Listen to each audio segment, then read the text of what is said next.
Okay, hey everyone. Proto and I will be talking about the development of the merge. If you've been following Ethereum at all, this is something you've probably been waiting for a very long time. We've made some very exciting progress on it recently, and we'd like to share that with you. So yeah, this will be kind of split up into two halves.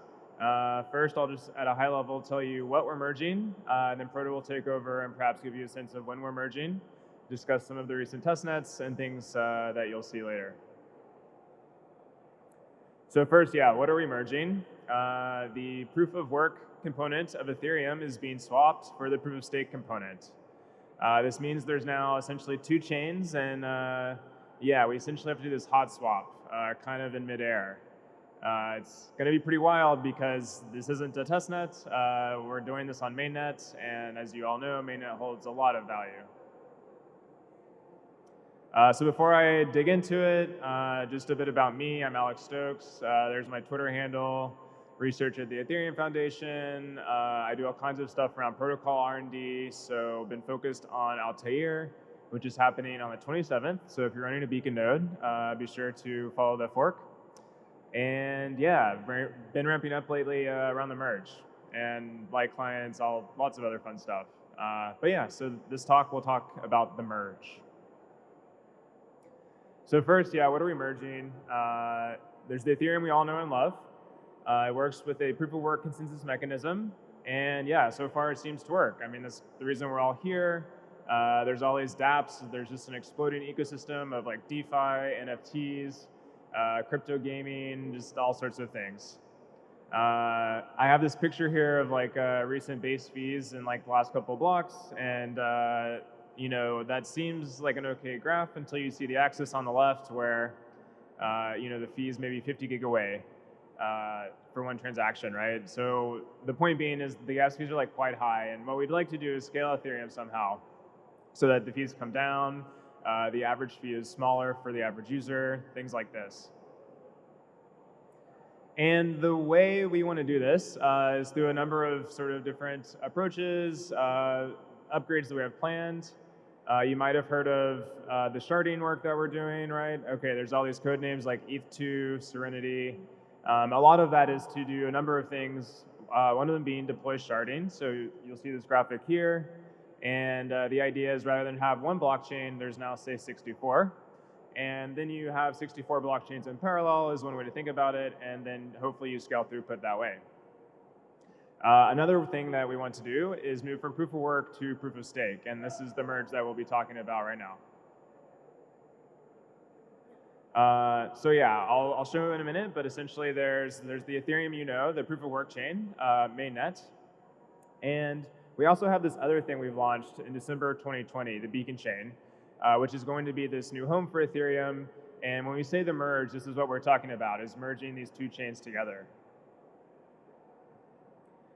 Before I jump into a bit of how that will work, I'll just touch on the points why we're merging. And this is honestly a whole separate talk on its own.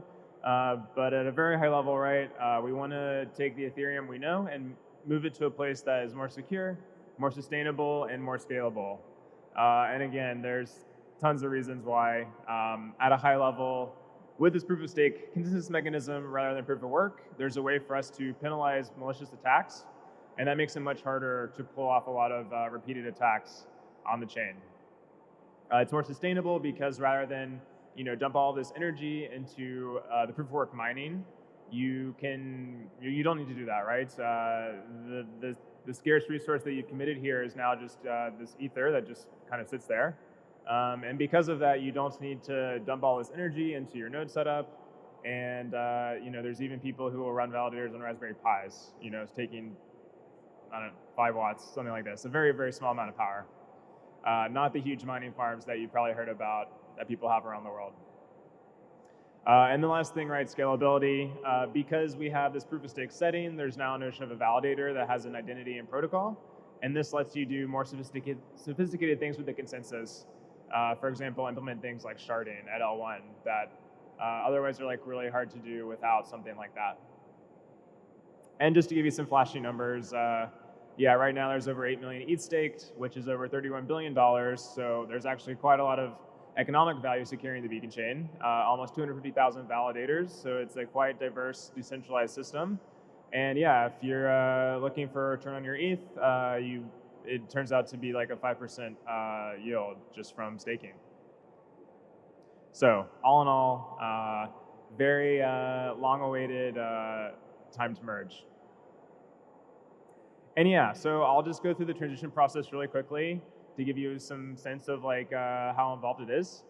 We have mainnet today, and there's the proof of work chain, right? So there's the mining bit, which is like this outer shell. Then you have the execution layer. You'll keep hearing these terms as we get closer and closer between execution layer and consensus layer. Because essentially what we're going to do is carve out this execution layer, which is all of the application state, and move that into this new beacon chain consensus layer. And yeah, these are the things you know, like there's a pointer to the previous block, right? There's a state root of the whole Ethereum state. There's a list of transactions. When you have like some crazy, you know, uncle block MEV opportunity you captured, right, it ends up in here. And then also separately, we have the beacon chain. And again, this is just a proof of stake chain running kind of in isolation right now. There's a very weak connection between it and mainnet. It has its own stuff happening that supports the proof of stake consensus.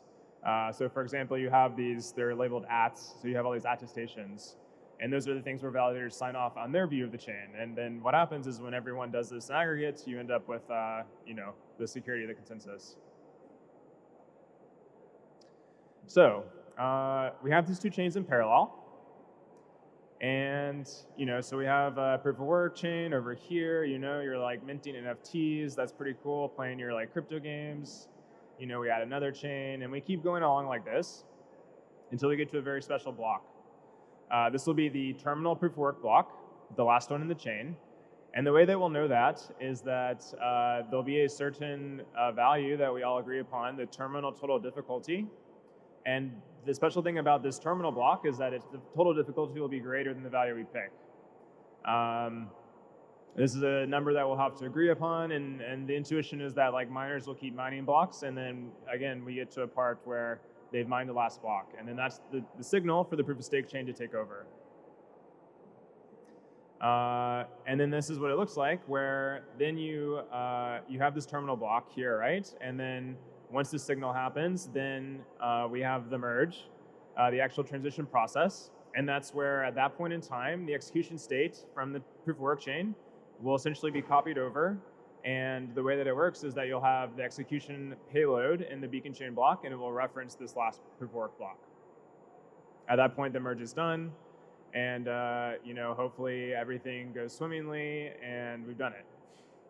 No more proof of work. Just to give you a quick overview, let's see. So this is a nice graphic made by Trent. That's his Twitter handle up there. And essentially, you can see some of these things. There's the red bit, which is the current proof of work chain. There's the green bit, which is the proof of stake chain. You can see that we sort of forked off this proof of stake chain back in December of 2020. The beacon chain is going, and there have been some mainnet upgrades, right, with Berlin and London. Altair, which I mentioned, is coming up. And yeah, that brings us to about where we're at now. You see this mention of Amphora, and that'll be a great tee up into Proto segment about some of the test network that we've been doing.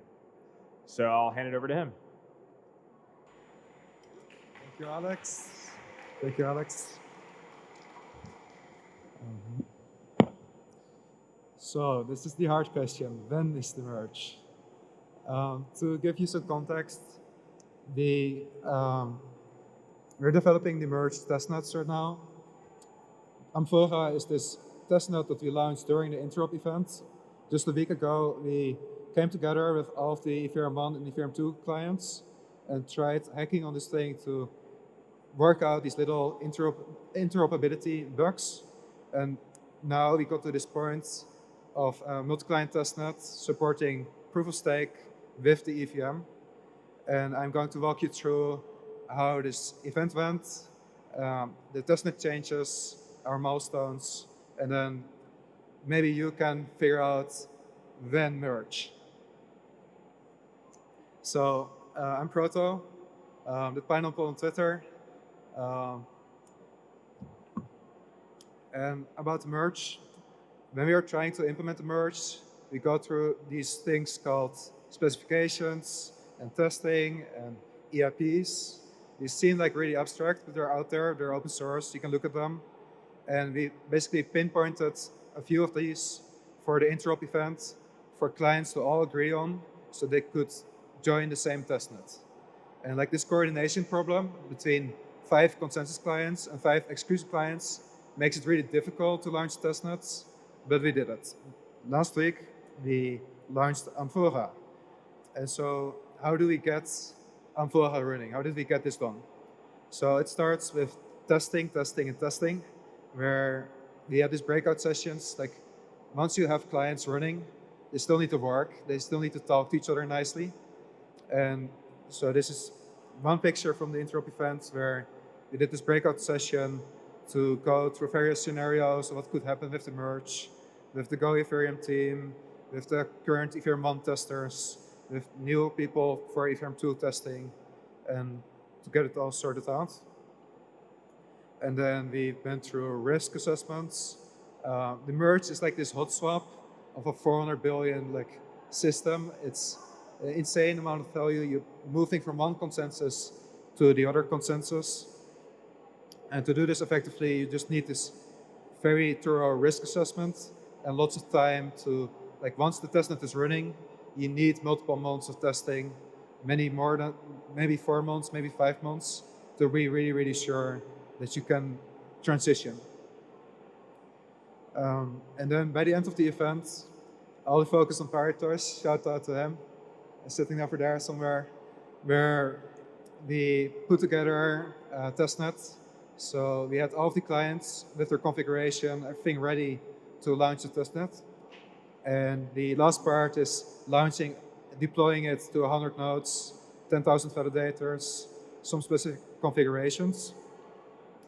So all eyes on the testnet launch, and then we launched Amphora. And this is the moment, the first multi-client proof-of-stake testnet with EVM support and stable specifications. From here, we'll make some changes still. We're not done yet. We're going to optimize the API, ensure that block proposers have as much time as possible to build the best blocks. And just optimization, optimization, and testing. And then we get to more newer testnets and eventually to the actual transition. So from Amphora, we went to Pitos. Pitos is it's similar to Amphora. It's a larger phase, it's the same thing. The joke here is that Amphora was launched with a testing configuration, whereas Pitos has a configuration built as similar as possible to mainnet. And so we are getting closer to the real thing. You can find the testnet details. So if you're a developer, you want to be here for the testnet, you can join already. All the configuration, all the data is out there. It's an open testnet. But then really what we're working on is to stabilize and to launch newer testnets. And then by the end of November, we hope to launch a long-lived testnet where we actively invite users to. This is more for the brave, where if you're into running nodes, then this is for you and can join. And what we do here is it includes both configuration for Ethereum 1 and Ethereum 2. It's this combined test network where we have 5 consensus clients, 4 execution clients, and get all of these combinations running on the network. We have a testnet explorer, so if you want to check out what's happening on the testnet, you should go to this explorer. You can see it's creeping up on participation. So this is an older screenshot, but the participation is going closer and closer to 99%. And so this means that every client combination is working. And it's really just the effort of hardening it out, testing it, trying synchronization. As you may know, syncing an Ethereum 1 node is not easy. It's even more difficult when you attach an Ethereum 2 node. So this is the thing we want to improve on so that the merge transition is as smooth as possible. So this is the participation charts. We have more and more clients running. If you look at the Explorer, you can find even the crazy combinations like Lodestar with Ethereum JS, they exist. we have literally every client is getting on there. And then, well, Prism was not able to attend the interop event.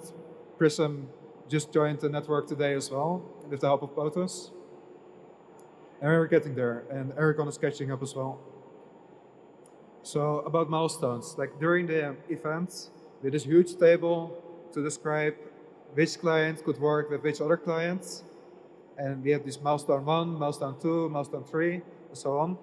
And it would basically mean, like, first you try the specification, then you try some testing, then you try to talk to one client, then you try to talk to multiple clients of the other side.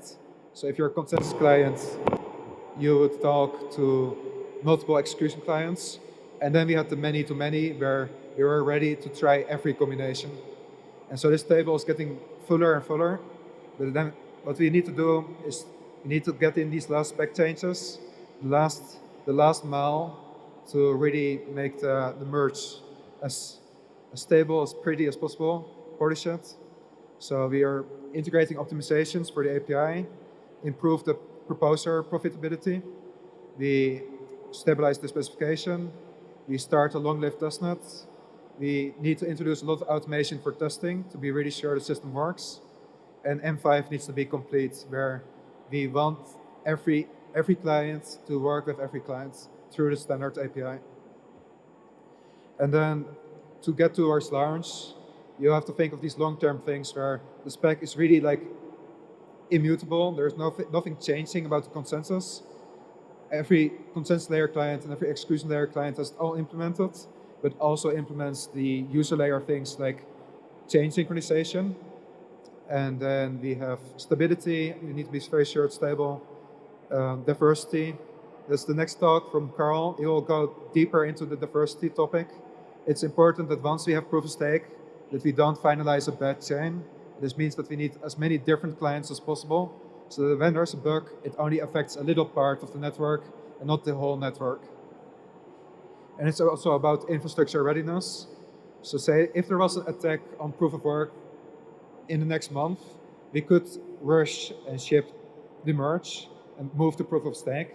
But what we really want to be is we want to be in a place where we have testnets and we get infrastructure to update before we do the merge. So updating everything you know and love, EtherScan, Infura, but also all these wallets, all these things that might want to adjust a little bit for the merge. We want to be sure they're ready. And then, so how do you join? We have the execution APIs repository, and we have the consensus specs. Matt and a few others from Quilt and the Ethereum Foundation are also working on execution specs. There's a lot more, but if you want to just dig in and have a look and maybe get in contact with clients to help out, you can join the Discord and then we can talk and chat more about merge. Thank you.